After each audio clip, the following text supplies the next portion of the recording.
Should you send your kids to college in 2025 going into 2026? The answer might surprise a lot of you from me, and it's not necessarily. So let's talk about why college is a great option for some kids and why it's really not the best option for others, and the fact that there's a lot better avenues for a lot of people to go down right now. So there's nothing wrong with getting an education, about developing yourself, about having a worldly experience, a well-rounded education experience. There's absolutely nothing wrong with that.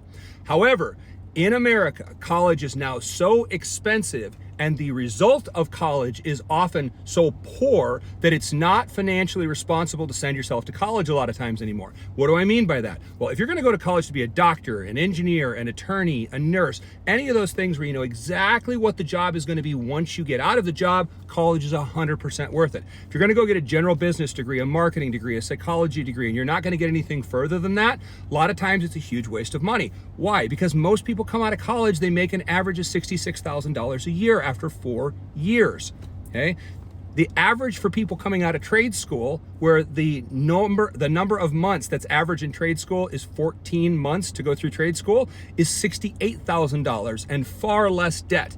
So you come out of college, average about $16,000 a year in America. Now there's very expensive colleges and all the way to community colleges, or basically some very cheap colleges, so it balances out to $16K a year. You're going to come out of this now with over 60 grand in debt. So when you do and you go to get a $66,000 job, you see the predicament you've put yourself in. Now, if your parents can afford it outright, if you have great connections in the business world, if you're going to go to college specifically because you know what type of business you're going to go into or anything like that, and you want to build great relationships along the way, college is a great option. But if you're going just to kind of get a general education experience, you're going to come out with a ton of debt and not a lot more income potential.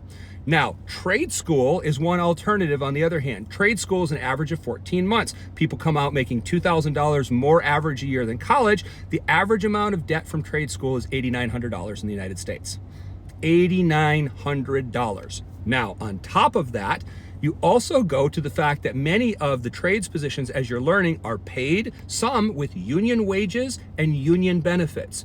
Now you start to see how this turns out to be. Okay, so I can make more, go to school for 14 months to be an electrician, a plumber, an HVAC tech, or a welder, and I can get out, and then all of a sudden I'm gonna make more. So you see how that's not so balanced anymore? What other options are out there? A lot of people still don't remember that 4 years ago, Google came out with free Google certifications. These are not just tech certifications, although they do have tech certifications. They also have project management. They also have digital marketing. They also have a number of other certifications. Do you know how much Google now charges in order to let people take what used to